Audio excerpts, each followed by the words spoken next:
My symptoms presented as dramatically as one can imagine. There was no buildup. It was as sudden and shocking as I could ever imagine if I were writing a fictional story.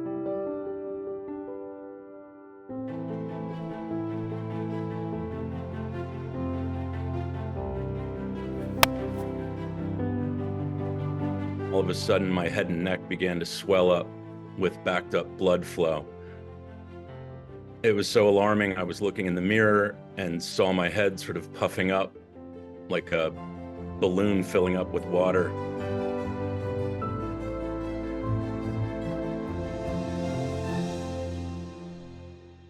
We just don't know what this is, but it could be fatal.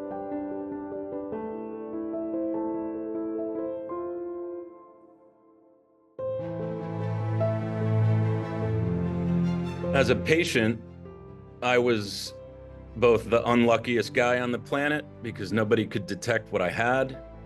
I had obviously, reached this low point where doctors told me there was nothing else that could be done. And then the surgeon said those magic words, "There's always hope." Hi, I'm Jim Zervanos. I am a high school English teacher and a writer and a father of two terrific young boys, 13 and 10 years old, Nikitas and Victor, and married to my wife, Vena. And we live in the suburbs of Philadelphia, where I also teach, and I also paint and coach Little League. I was getting ready to go to a Phillies game and literally getting dressed when all of a sudden my head and neck began to swell up with backed up blood flow. It was so alarming. I was looking in the mirror and saw my head sort of puffing up like a balloon filling up with water. And I called out to my wife, who came rushing up the stairs. And immediately she saw me and said, "Oh my God." And I said, "What's happening to me?" And my father is a doctor, and I intuitively called him, and I understood that it was pointless to call 911 because if this swelling and flooding of my head and neck was going to continue at the rate it was going, I wasn't going to be around for much longer. My wife and I just stood there together, staring at me in the mirror, while my father very amazingly and gently told me to just breathe. And I did. And this went on for 2 or 3 minutes. You can imagine the swelling and the sort of purplish appearance of my face and my neck. My neck veins were bulging. And then all of a sudden, just as dramatically as all of that started, it stopped. And my blood flow sort of reached an equilibrium. And I began to feel normal. And I even joked, that we were going to go off to the Phillies game after that amazingly dramatic and terrifying 5 minutes or so. And my father said, "No, you're going to the emergency room."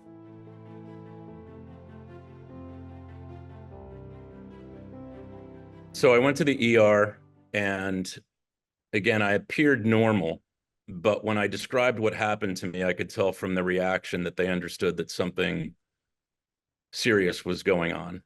In a matter of hours, I had blood draws and x-rays taken. And then I was just kind of waiting in a room very patiently. I watched the entire Phillies game that I had been planning on going to on the TV. And around midnight, I went out to the front desk and asked the attending doctor if she was as surprised as I was that we still hadn't heard any results. And she looked at me with sort of tender eyes and said she would come to see me in a minute. And so I went back to my room, and she came in and sat next to me, and she held a pretty fuzzy x-ray image up and pointed to what looked like an hourglass. And she pointed to the narrowing, and she said, "We just don't know what this is, but it could be fatal." And those were the first words that I heard from a doctor about whatever was going on inside of me. And as shocking as that sounds, it wasn't entirely surprising because of what had happened to me and the force of that earlier incident, of that presentation of whatever seemed to be obstructing my blood flow. Nonetheless, it was stunning. And, I understood that it was kind of game on. And a couple hours later, I was in an MRI tube at 3 a.m, and I had never gotten an MRI before, and it's not something anyone feels comfortable doing, but somehow, because it was the first time and I didn't know any better, I just laid there in that tube, and as claustrophobic as I am, it didn't even occur to me, because I was just kind of in survival mode and figuring if this is what is necessary to get to the bottom of this, I can do this. And I went back to my father's advice on the phone earlier of just breathe. And I just breathed and tried to stay calm.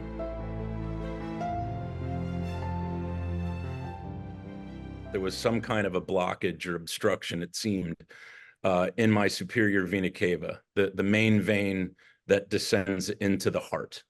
So the last and most crucial vessel that's bringing the blood back to the heart. So in retrospect, that would explain why all of a sudden I had that backed up blood in my head and neck. And that at some point, the blood managed to get through that superior vena cava and my blood flow returned to normal. I was in the hospital for 4 days. I had been admitted.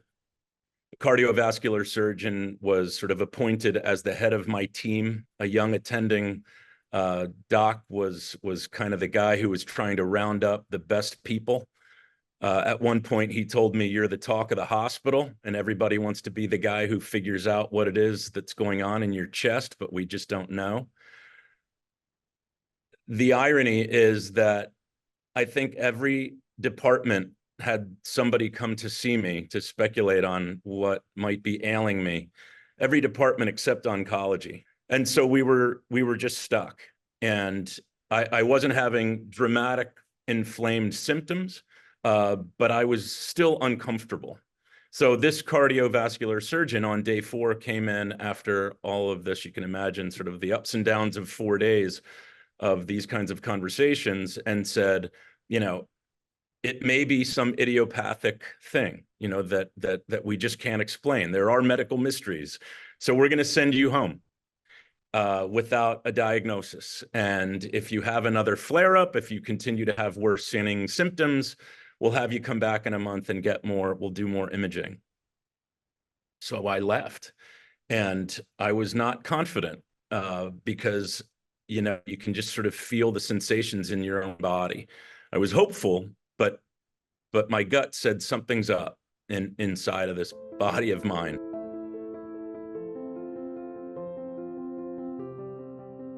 After 5, 6, 7 days, this was getting worse. It was backing up. So again, with the benefit of hindsight, what was happening is that this tumor was growing, and that narrowing was becoming more severe, and the blood flow to my heart was decreasing by the day, an hour and minute. So I packed my bag, and my parents happened to be at our townhouse that afternoon in the city. And I showed up in a doorway and said, we got to go back. And so we went back to the hospital, and I was readmitted. And they both decided that Tuesday morning, first thing, I was going to get a venogram, which is just a high definition,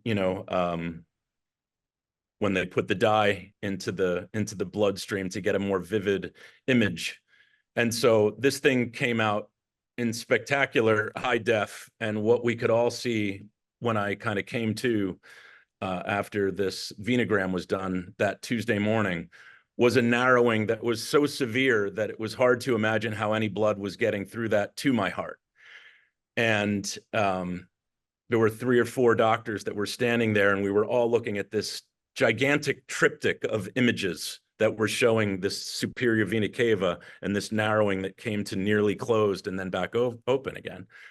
And they were all still shaking their heads and saying, "We don't know what this is." The cardiovascular surgeon came in and sat across the room from us and very quietly and somberly said, "I'm really sorry. As you know, we've tried to do everything, and there's nothing left that we can do."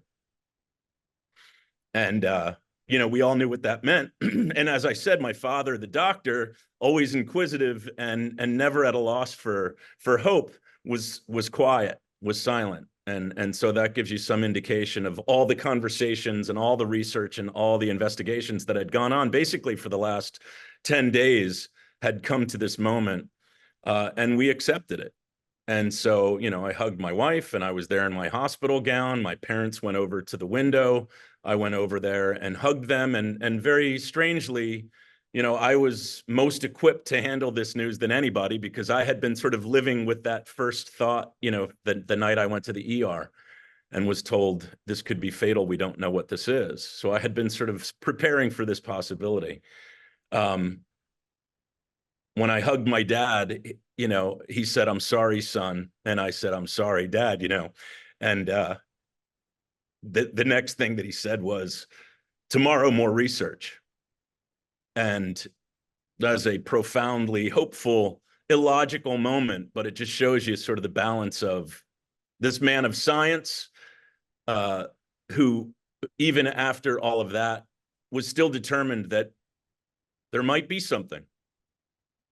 But he was also my dad and going through this with me and all of us.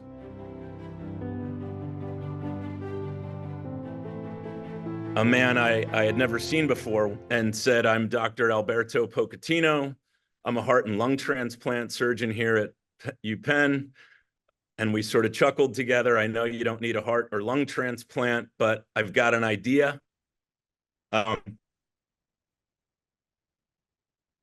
propose that I open you up and take out your entire superior vena cava and replace it with a graft that I'm going to craft out of this material that I've been using to patch hearts and lungs, and make a vein for you and attach it at both ends. And I think I can do it." And my wife and I were alone with him and stunned and just giddy, happy, and amazed, and maybe a slightly skeptical. But Vana, my wife, went running out to the hallway and grabbed my parents and brought them back in and just said, "Repeat what you just said." And we sat there and listened to him describe the surgery that he had planned. So he had been using this material called core matrix. It's an organic material made out of pig intestine. He'd been using it to patch hearts and lungs, but he thought he could make a cylinder out of it and make a vein that would replace my superior vena cava. So he said he would do this. I said, "So there's still hope?" And he said, "There's always hope."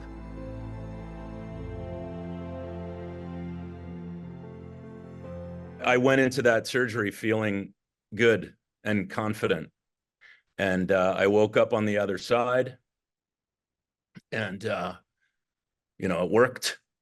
And when Dr. Pochettino came to visit me, he said, it ended up being a little more complicated than we were anticipating. He said, it wasn't just a tube after all. It turns out that this black muck, he described it as black muck, that he'd never seen anything like it before, actually went up into the brachiocephalic vein. So it wasn't just the cylinder. He said on the fly, he took more of that material and had to make a Y shape, and actually did the surgery and attached my superior vena cava then to the brachiocephalic vein, so even narrower veins. A brilliant surgery, to say the least. And even after all that, because they sent the whole thing off to pathology to find out what it was all along. And he says, "I think it was benign." And 5 days later, while I was still in the hospital recovering, a young man from hematology came to see me and said, "You've got diffuse large B-cell lymphoma." And everybody's mind was blown because it defied all expectations.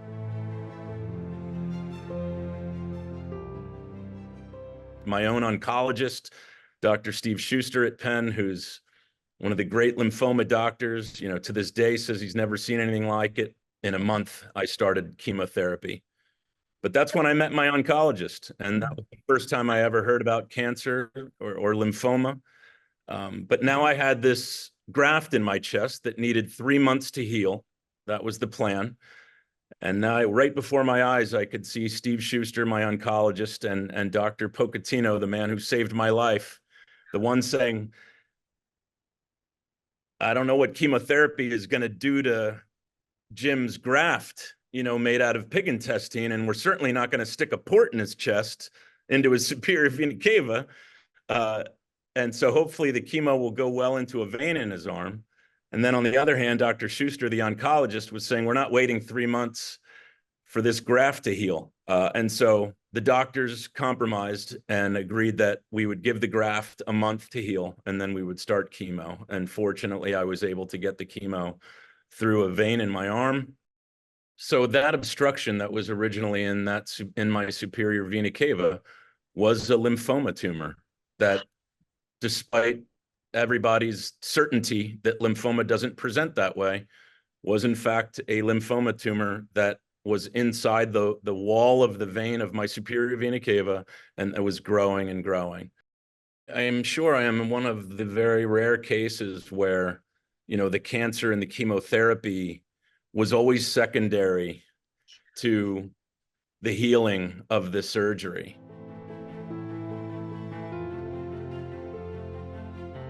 While it was an aggressive cancer lymphoma, it responded well to chemotherapy. So these were all very promising signs, and that gave me optimism that, as long as I could withstand the symptoms and my body, made its way through and tolerated the chemotherapy, and the healing could continue, we'd get to the other side of this, and hopefully that chemo cocktail would do its work. And I had 6 rounds of chemo every 3 weeks.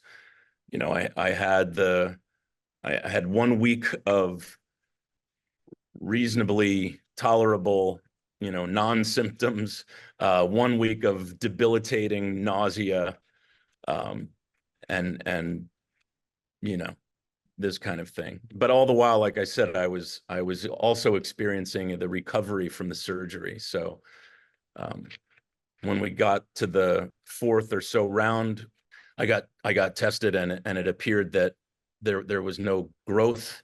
And eventually by the 6th round, I was in remission. It appeared that there was no lymphoma there showing up on the PET scans. I just couldn't wait to get back to normal. As a patient, I was both the unluckiest guy on the planet because nobody could detect what I had. I had obviously, reached this low point where doctors told me there was nothing else that could be done. And then the surgeon said those magic words, "There's always hope." And so I take that with me into everything that I do.